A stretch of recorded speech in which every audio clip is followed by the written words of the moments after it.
The true story of the Salem witch trials, a time of fear, superstition, and the persecution of innocent people. The Salem witch trials, one of the darkest chapters in American history, unfolded in the small Puritan community of Salem Village, Massachusetts, in 1692. It began with a group of young girls exhibiting strange and disturbing behaviors, such as fits, contortions, and incoherent speech. The girls, who were primarily from prominent families, accused several local women of bewitching them, igniting a wave of paranoia and fear that would sweep through the community. The accusations spread like wildfire, fueled by the prevailing belief in witchcraft and the community's heightened anxiety about the perceived presence of evil in their midst. The trials, presided over by local magistrates, were characterized by flimsy evidence, coerced confessions, and a complete disregard for due process.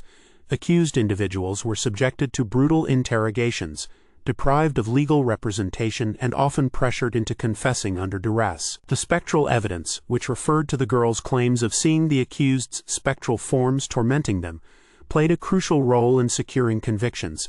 This type of evidence, based on visions and hallucinations, was deeply flawed and unreliable, yet it carried significant weight in the minds of the judges. One of the most prominent figures in the trials was Reverend Samuel Parris, the minister of Salem Village. Parris, a man of strong religious convictions, played a central role in shaping the community's perception of witchcraft. He was deeply concerned about the girls' behavior, and believed it was the result of demonic forces. His sermons and pronouncements further fueled the fears and anxieties of the community. The trials quickly spiraled out of control, consuming the lives of countless individuals. Accusations flew back and forth, with the girls pointing fingers at anyone they suspected of witchcraft, often based on personal vendettas or mere hearsay.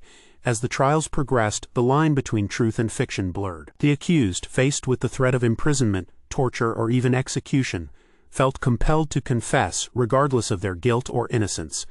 The confessions, extracted through intimidation and psychological manipulation, were often riddled with contradictions and inconsistencies. One of the most tragic figures in the Salem witch trials was Bridget Bishop, the first person to be executed for witchcraft in Salem. Bishop, a woman of loose morals and questionable reputation, became an easy target for the accusers. Despite her denials and the lack of credible evidence, she was convicted and hanged on June 10, 1692.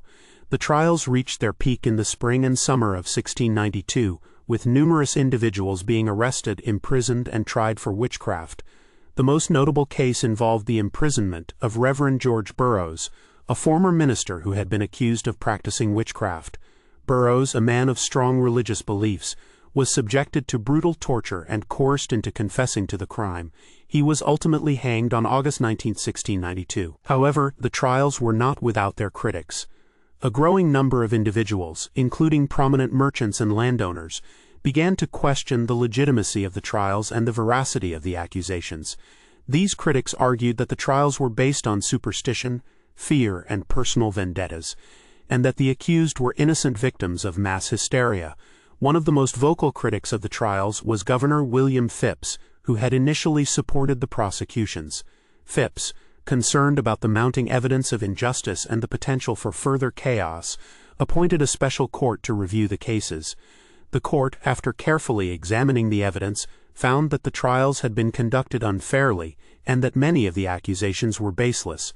The trials came to an abrupt halt in October 1692 with the arrest of the accusers for perjury. The Salem witch trials left an indelible mark on American history, serving as a stark reminder of the dangers of religious extremism, societal fear, and the lack of due process. It highlights the importance of critical thinking, skepticism, and the protection of individual rights in the face of accusations and societal pressures.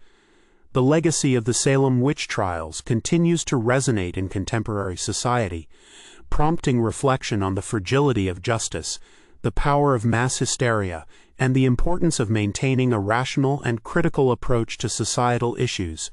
The trials also serve as a poignant reminder of the need to protect the innocent from the dangers of prejudice and unfounded accusations.